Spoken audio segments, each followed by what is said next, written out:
E fala, meus Bitcoiners, como que vocês estão? Sejam muito bem-vindos a bitcoinblock.com.br, a sua central de notícias blockchain. Eu sou o Arthur do canal Cripto, trazendo mais um primeiro bloco de notícias, que é um quadro que eu faço aqui no canal, comentando as notícias mais importantes e relevantes que estão acontecendo nas criptomoedas e no mundo.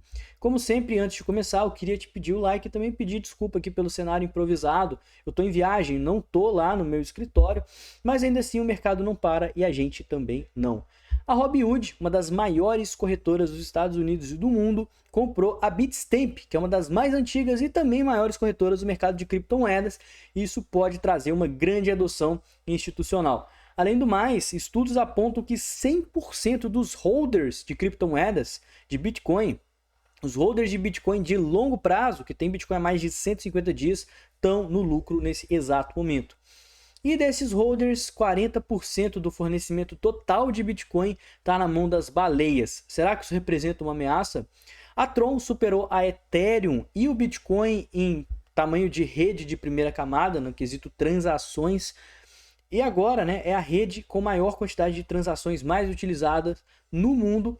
E a Coinbase lançou a sua carteira inteligente, que vai estar disponível aí ao longo dos próximos meses e que está trazendo propostas extremamente interessantes. Então não esquece do like, não esquece de verificar a sua inscrição aqui no canal caso você não seja inscrito. E o mercado está passando aí por um dia de leve queda, Bitcoin ainda acima dos 70 mil dólares, 70.700, queda de 0,5%. Ethereum próximo aos 3.800 dólares, queda de 1,5%. E essa queda das maiores criptomoedas está puxando as demais, A maior parte delas está operando no vermelho, está operando no negativo, mas sem grandes movimentações depois da grande alta. E a Robinhood, que é o assunto do momento, vai comprar a corretora de criptomoedas Bitstamp por 200 milhões de dólares. Cara, essa é uma notícia muito boa porque a Robinhood tem muita instituição lá dentro, muito big player, e ela comprando agora a Bitstamp, caso esse acordo realmente vá para frente, a gente pode ver uma maior procura do Bitcoin como mercado à vista, o Bitcoin Spot, por meio das instituições, tá? Então, esse acordo foi fechado entre ambas as partes recentemente, nesse último mês, porém, para ele ser firmado, a gente precisa da aprovação regulatória. Os órgãos regulatórios, a SEC lá dos Estados Unidos, precisa estar aprovando esse acordo que deve ser fechado até o primeiro semestre de 2025, daqui a mais ou menos um ano, certo? E essa aquisição vai trazer justamente aquele tanto de pessoas que estão no mercado tradicional dentro da Robinhood, que é uma das maiores corretoras dos Estados Unidos, para dentro das criptomoedas. Ou seja, as ofertas institucionais estarão em contato com as criptomoedas, o que é extremamente importante. Inclusive, o próprio CEO da Bitstamp, o JB Gratial, nossa, eu não sei nem falar esse nome aqui, desculpa aí, gente, mas ele acrescentou que trazer a plataforma e a experiência da Bitstamp para o ecossistema da Robinhood vai proporcionar aos usuários uma experiência de negociação aprimorada, com compromisso contínuo com conformidade, segurança e foco no cliente. Galera, a gente teve a aprovação dos ETFs, a gente já viu o quanto que a procura do mercado tradicional pelas criptomoedas é crescente e está muito grande, tá? Tem muita instituição, muita empresa que está querendo comprar criptomoedas, a gente vê isso pela procura dos ETFs, a gente já teve mais de 15 bilhões de dólares em compras, em aquisição pelo lado institucional através dos ETFs, e a gente vê também que o Bitcoin é um ativo procurado, O CME Group, a Bolsa Mercantil de Chicago, atualmente detém o maior volume de contratos futuros de Bitcoin do mundo, superou a Binance, superou todas as outras corretoras. E uma corretora do mercado tradicional ofertando Bitcoin significa uma melhor regulamentação do mercado. Isso não só vai trazer uma melhor adoção pelo lado tradicional, das finanças tradicionais, do mercado acionário, das instituições, mas também uma maior regulamentação dentro dos Estados Unidos, que é algo necessário para o mercado de criptomoedas. Isso vai trazer uma demanda muito grande e pode fazer o Bitcoin subir. 100% dos holders de longo prazo do Bitcoin estão agora no lucro, com o preço ultrapassando 71 mil dólares. E agora que ele está um pouquinho abaixo, continua dentro dessa métrica. Isso porque a gente está considerando, as perdas não realizadas, que voltaram a ter lucro desde novembro de 2021. Porque desde novembro de 2021, o Bitcoin ele chegou na sua máxima histórica e passou por um período de baixa, certo? E nesse período, muitas pessoas compraram. E os holders de longo prazo são as pessoas que obtiveram Bitcoin há mais de 155 dias. Então, há 155 dias atrás, o preço estava abaixo, né, dos 68 mil dólares. Então, todo mundo que comprou Bitcoin e ele moveu para a carteira antes de 155 dias, certamente está no lucro, não está mais em uma posição de perda. E a maior parte desses detentores são as pessoas que compraram Bitcoin durante o ciclo de alta, quando ele atingiu os 69 mil dólares, e com o preço acima dos 69 mil nesse exato momento, essas pessoas vão permanecer no lucro. E boa parte dessa galera é baleia. Inclusive, 40% do supply total de Bitcoin é mantido por baleias. E, cara, isso é uma notícia boa e isso pode ser extremamente benéfico para o Bitcoin. Baleias são aquelas pessoas, aqueles endereços que possuem mais de 1000 Bitcoins, certo? E com recente pesquisa do site Into the Block, que é um site de análise on-chain, a gente viu que mais de 40% do fornecimento total dos 21 milhões de Bitcoin estão na mão dessas baleias. Cerca de 19 milhões já foram mineradas, quase 20 na verdade, né? 19,7 se eu não me engano. Mas o que acontece? Quando a gente está falando das baleias, as baleias, a maior parte delas não movimentam suas carteiras. Inclusive, a gente tem baleias tão antigas que estima-se que 2,4 milhões de Bitcoin, ou seja, 11% de tudo aquilo que já foi minerado, foi perdido. Pessoas que perderam a senha, pessoas que faleceram e não conseguiram passar o patrimônio aí para os seus parentes, o que faz com que a oferta circulante seja bruscamente reduzida. As baleias de Bitcoin, elas não costumam vender os ativos porque a maior parte delas está inativa. Está parada, às vezes mexe o Bitcoin de uma carteira para outra, mas não manda para a corretora. E como a gente está vendo uma crescente demanda institucional, que pode até ser impulsionado com essa notícia da Robinhood comprando a Bitstamp, provavelmente o Bitcoin vai ter uma maior demanda, mais pessoas procurando, querendo comprar Bitcoin, e a oferta está limitada. 40% está na mão das baleias que não pretendem estar mexendo no ativo agora, o que certamente vai fazer com que o preço suba muito. A Tron, a rede TRX, superou o Bitcoin, superou o Ethereum e se tornou a rede de primeira camada com maior atividade de todas. Atualmente ela conta com 2 milhões de endereços ativos diariamente. E o grande motivo por trás disso é justamente as taxas, tá? As taxas da Tron permitem com que as transações ocorram de uma forma bem mais rápida e bem mais barata que quando comparado com o Ethereum. Então muita gente usa a Tron para estar transacionando stablecoins como o USDT.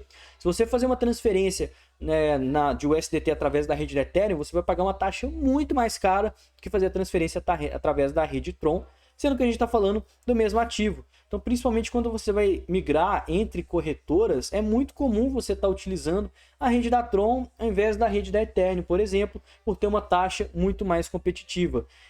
E é justamente isso que coloca ela na pódio. Em segunda vem a BNB Chain, que também é uma rede extremamente escalável, ocupando o segundo lugar com 1,1 milhão de transações diárias. Depois o Bitcoin com 650 mil, a Polygon com 350 e o Ethereum com 311.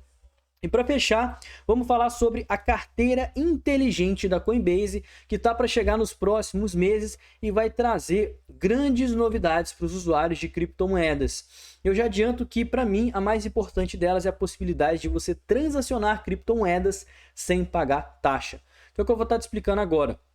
Então, ela vai ser uma integração ao atual aplicativo da carteira da Coinbase, né? Então vai ser simplesmente uma nova atualização e ela vai permitir com que os usuários integrem a sua carteira com o Face ID do iPhone, né? Com o Google Chrome, com impressão digital, fazendo com que a sua chave privada esteja vinculada ao seu dispositivo. Isso eu acho negativo, tá? Eu acho que a chave privada, ela não tem que, no caso, ser salva em local nenhum de forma digital, né? Ela só tem que ser salva em locais físicos, em papéis, o que pode representar um risco, mas vai ser uma carteira muito mais amigável às pessoas que estão iniciando, principalmente nesse universo DeFi Web3. E ela vai permitir uma interligação direta com a Coinbase, tanto carteira quanto conta, similar ao que acontece com a carteira Web3 da Binance, e os usuários eles vão poder optar por não pagar as taxas de gás, uma vez que vão ter patrocinadores por trás da carteira.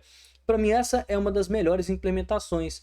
Então, na hora que você for fazer uma transação, ao invés de você ter que pagar uma taxa absurda, você vai ter a opção, por exemplo, de assistir alguns anúncios ou então baixar algum aplicativo determinado que está sendo ofertado para você porque algum patrocinador está financiando, né, aquele anúncio e, consequentemente, esse pagamento, né, do patrocinador vai estar sendo usado para cobrir a taxa de transação.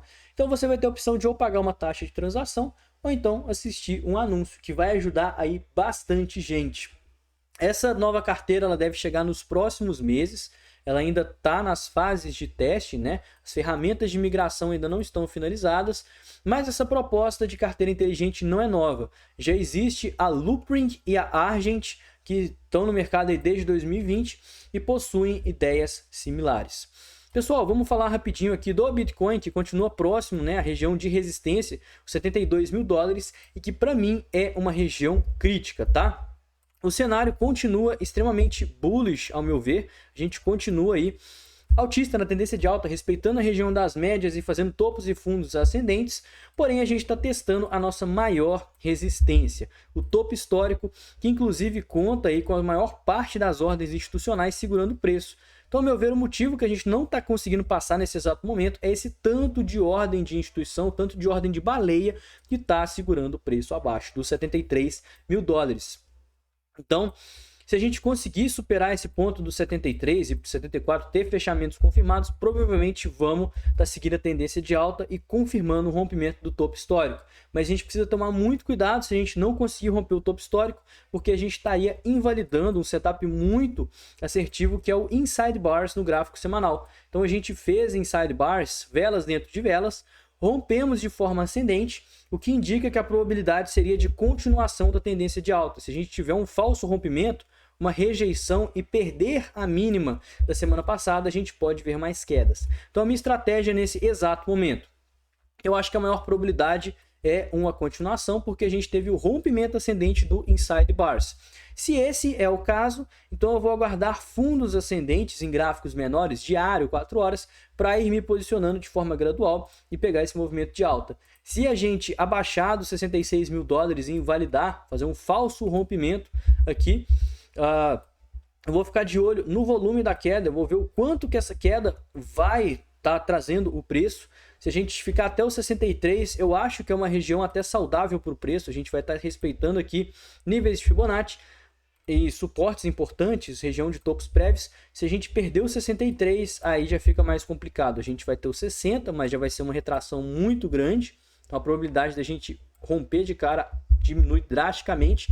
E abaixando dos 60, pessoal, é só a mínima do movimento, que eu acredito que não é um suporte tão forte a princípio, porque a gente não criou tantas bases de preço nessa região, certo? Então o vídeo de hoje foi esse, eu espero que você tenha gostado. Desculpa aqui pelo improviso, tá? Mas ainda assim eu tô trazendo conteúdo e por isso não esquece de deixar o like, se inscrever aqui no canal caso você não seja inscrito. No mais, seguir a gente nas redes sociais. Eu vou ficando por aqui. Tenha um excelente dia, uma ótima semana e valeu, galera. Falou!